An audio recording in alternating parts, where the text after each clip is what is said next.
السلام عليكم ورحمة الله وبركاته. اللهم صل وسلم وبارك على سيدنا محمد وعلى آله وأصحابه أجمعين. ازيكم حبايبي؟ عاملين ايه؟ ان شاء الله تكونوا بخير وبصحة وسلامة انتم كل من يعز عليكم. النهارده بإذن الله هنعمل فطيرة كده، هنعمل فطاير سهلة وسريعة. قبل ما نبدأ في الوصفة ما تنسيش تدوسي على زر الاشتراك وتفعلي الجرس وتدوسي على كلمة الكل عشان يوصلك مني كل جديد. اول حاجه هنعملها عشان اعمل الفطاير، هعمل فطاير في الطاسه يعني. عشان اعملها هحط كاسه ونص من الميه. بسم الله، ادي كاسه وادي نص. تمام، واحط عليها شويه من الملح، شويه ملح صغيرين كده اهو. كمان هحط عليها معلقه صغيره من السكر، هحط عليها معلقه صغيره برضو من الخميره، وهقلب بقى المكونات بتاعتي بالشكل ده.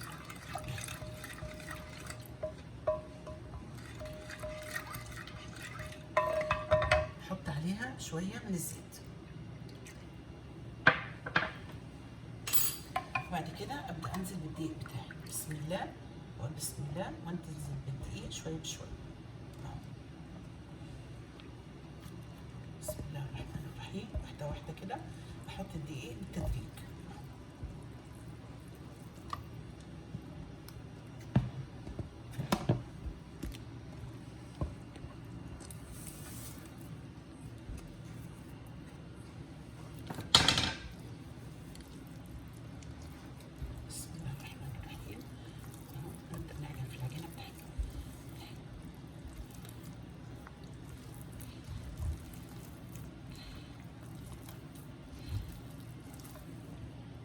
شوية دقيق،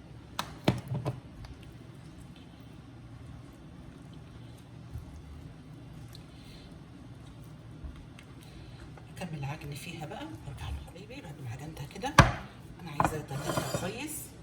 ارش شويه دقيق كده على الرخامه وابدا ادعك فيها اهو.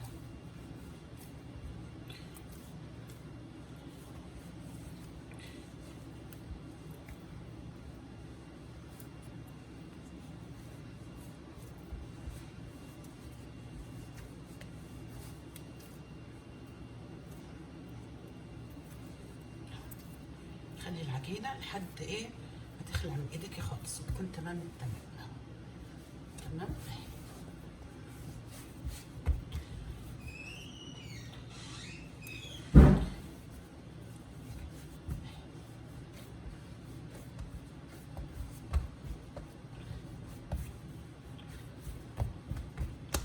شايفين العجينه بتاعتنا عايزاها تكون بالشكل ده كده.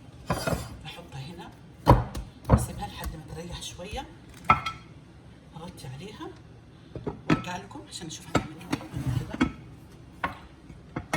سيبنا العجينه ريحت شويه اهي، هنرجع نطلعها كده. بسم الله الرحمن الرحيم، نطلعها رشه دقيق كده، نبدا نقسمها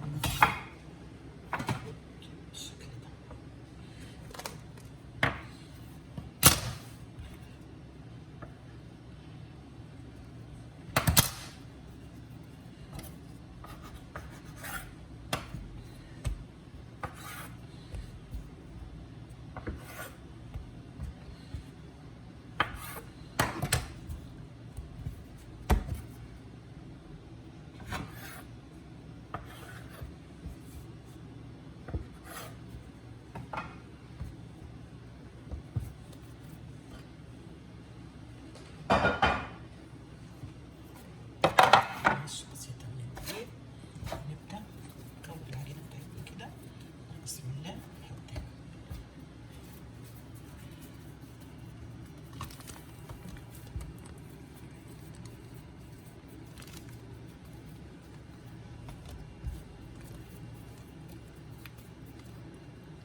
هنبدأ ايه نشتغل فيها.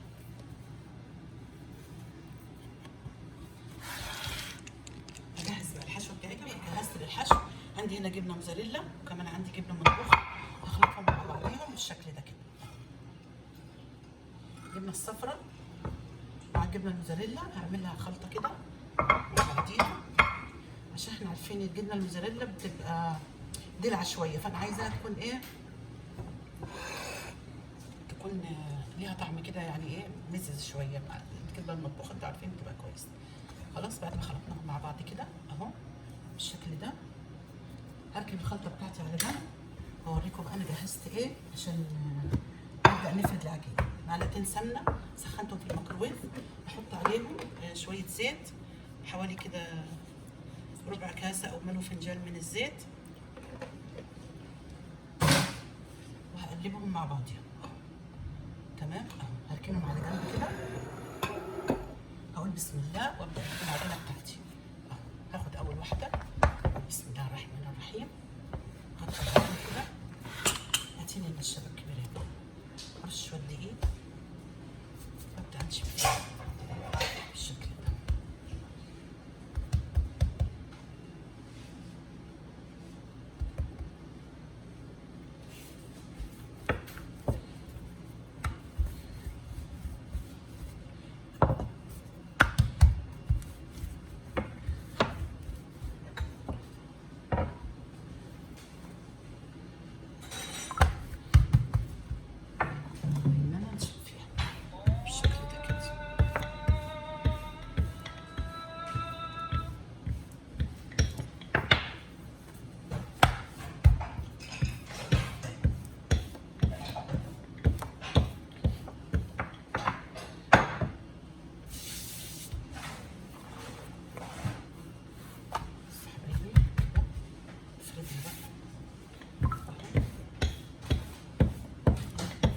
فيها بقى على قد ما تقدري اهو، خليها خفيفه، عايزينها تكون خفيفه ومورقه من جوه.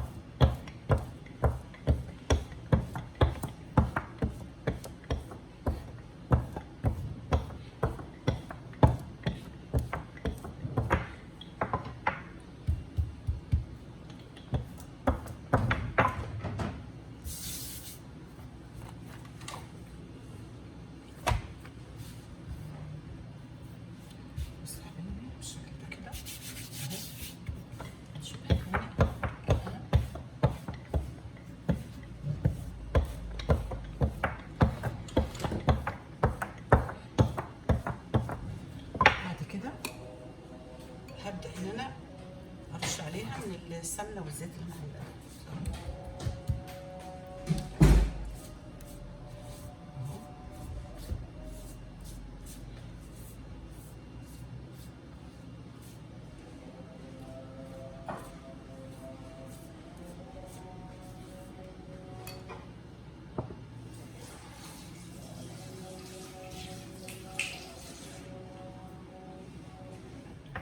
كده ارش عليها رشه من الزيت من السمنه مع الزيت اللي انا خلطاها ديت اهي بالشكل ده.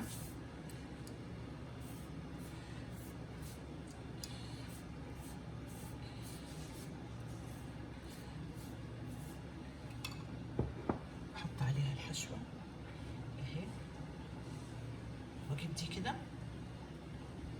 واجيب دي كمان كده، واديها برضو دهنه بسيطه.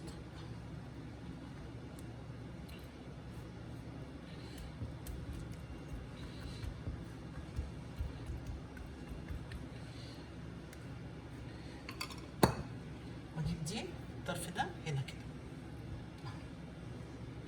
تمام تمام اهو. بعد كده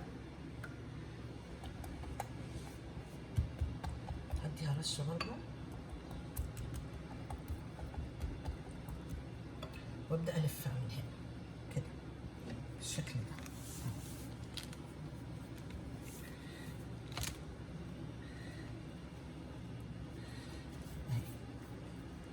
بعد ما لفت معايا بالشكل ده كده اهي، اروح اقسمها نصين بس حبايبي. بعد كده احطها في الصينيه بتاعتي اهوت بالشكل ده.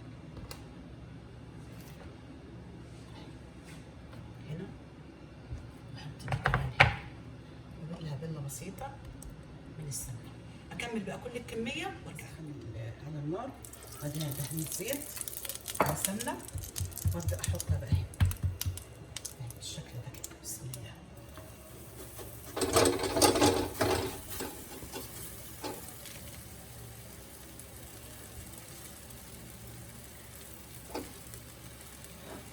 دهنه بسيطه من فوق كده بالشكل ده، واحده واحده كده.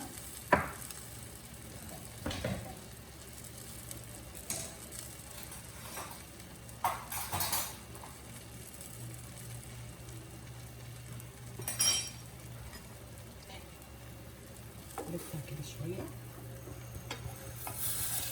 اديها تحمير.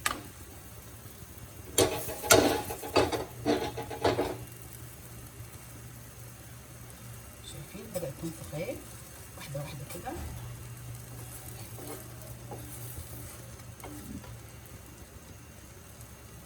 عايزه تكبر العجينه عن كده كبريها، انا هعمل برضو كام واحده كبار معاكم عشان نشوف.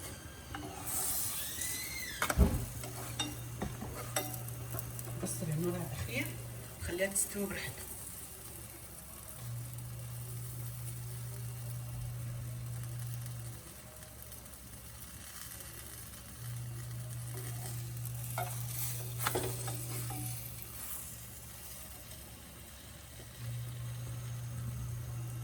شايفين بدأت تنفخ اهي.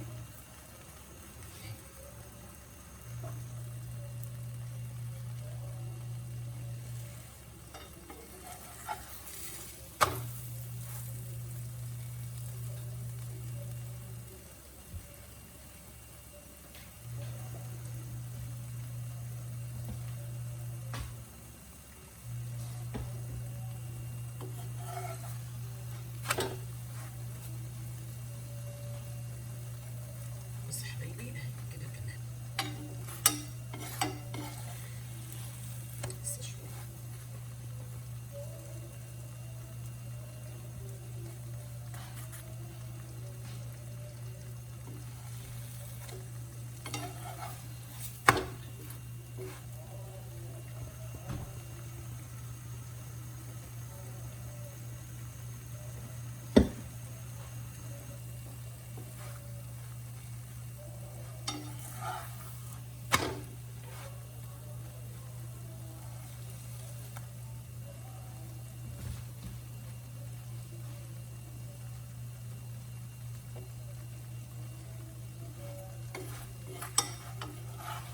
كده اتحمرت من الجنبين اهي، بسم الله ما شاء الله، استوت كمان من جوه. كده بقى هنطلعها. شايفين؟ اكمل بقى كل الكميه وارجع لكم. بس حبايبي انا نشوف الكميه بالشكل ده كده.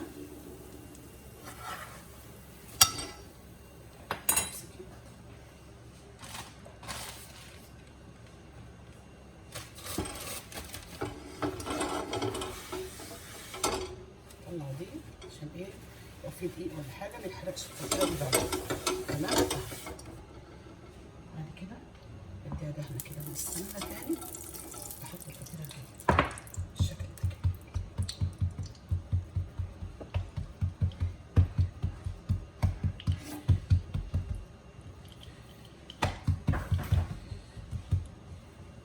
بس حبايبي اهو بالشكل ده.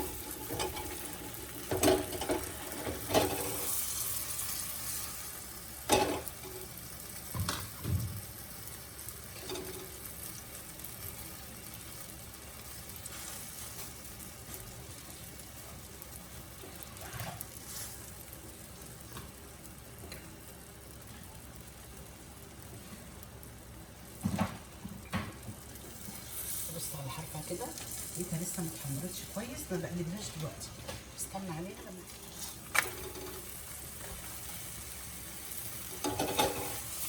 النار هاديه تكون كتير بالشكل ده كده. بسم الله ما شاء الله بتلف اهي. شايفين؟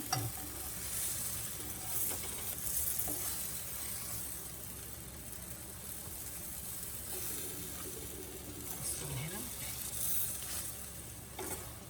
بالشكل ده. مش عايز اطول الفيديو معاكم، بس عايزه اوريكم الطريقه. حبايبي كده خلصنا الفطير اهو، بسم الله ما شاء الله مستوي وجميل. عايزه اوريكم شوفوا مورق من جوه ازاي. عايزه اقطع لكم واحده تشوفوها من هنا، شايفين اهو بسم الله ما شاء الله مورق، والحشوه جواها شايفين. طبعا عشان سخنه دي وخفيف وبسرعه تعمليه. بسم الله ما شاء الله كميه اهي، عملنا حوالي كاستين ونص دقيق عملوا كل الكميه دي. اتمنى الوصفه بتاعتي النهارده تكون عجبتكم، واتمنى تجربوها. ما تنسوناش في اللايك والشير، الكومنتات الحلوه بتاعتكم، وشير الفيديو لاصحابكم وحبايبكم، ودوس على الاشتراك ودوس على كلمه الكل عشان يوصلك مني كل جديد. سبحانك اللهم وبحمدك، اشهد ان لا اله الا انت، استغفرك واتوب اليك. والسلام عليكم ورحمه الله وبركاته. ان شاء الله اشوفكم في فيديو جديد. مع السلامه.